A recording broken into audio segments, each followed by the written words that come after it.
In 1985, when this camera hit the market, it completely disrupted photography. The Maxxum 7000 was the first 35mm SLR with a fully integrated autofocus system built into the body. That might sound normal today, but back then, it was a huge leap forward. This camera helped define what modern cameras would eventually become. Right away, you'll notice something different. There are no traditional dials. Instead, you get buttons and an LCD display. For an 80s camera, this feels surprisingly modern. You can quickly change settings like shutter speed, aperture, and shooting modes without fiddling with mechanical controls.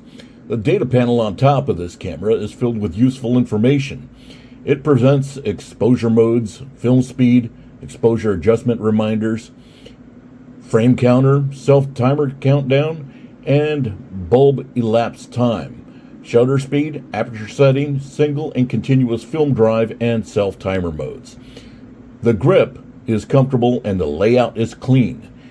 And it's lightweight compared to older SLRs. Let's talk autofocus, the feature that made this camera famous. Before this camera, other camera manufacturers built the autofocus motor into the lenses. Minolta took a different approach and redesigned their entire camera design and put the autofocus motor into the camera body. It's not as fast as today's standards, and you'll hear the motor working, and it can hesitate in low light conditions, but in great conditions, it locks focus reliably.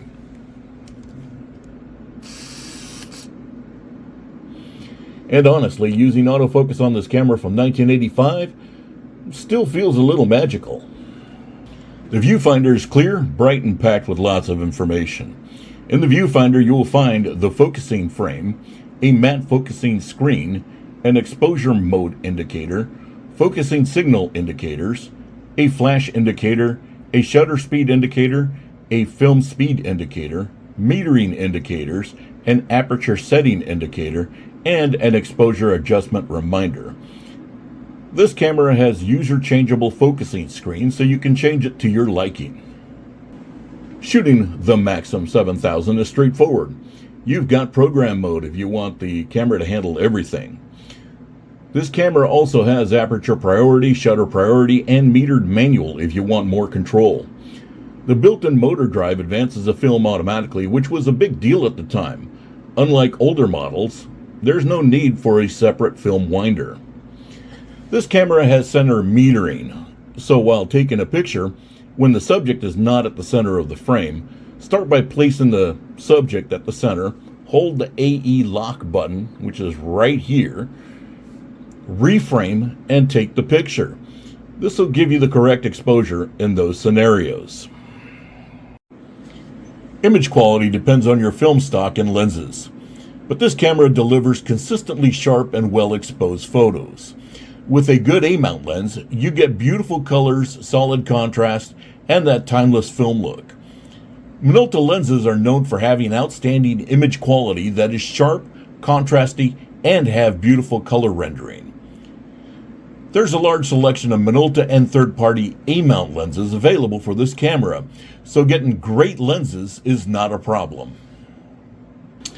One of the most practical features, it uses standard AA or AAA batteries depending on the battery cartridge.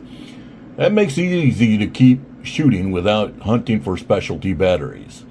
Just remember, this is a fully electronic camera. If the electronics fail, the camera won't operate. Here's some pictures that I've taken with the Minolta Maxxum 7000.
Now let's talk about the pros and cons of this camera.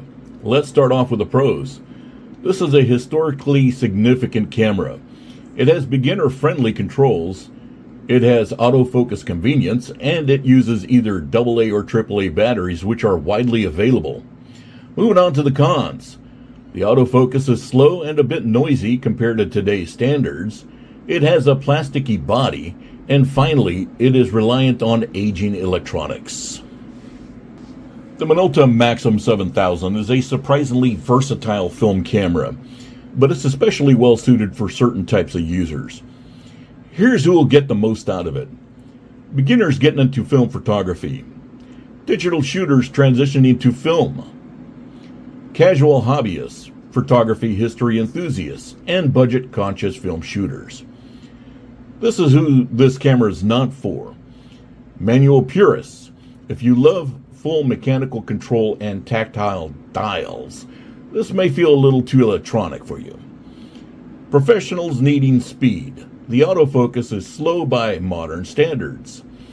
Collectors wanting premium build. It's more plastic than the classic metal SLRs. The Minolta Maxxum 7000 isn't just a camera. It's a turning point in photography. If you're getting into film and want something simple, capable, and historically important, this is a great place to start. If you enjoyed this review, hit like, subscribe, and check out my other film camera videos. And let me know in the comments if you would trust 1980s autofocus in your photography today. Thanks again, and I'll see you next time.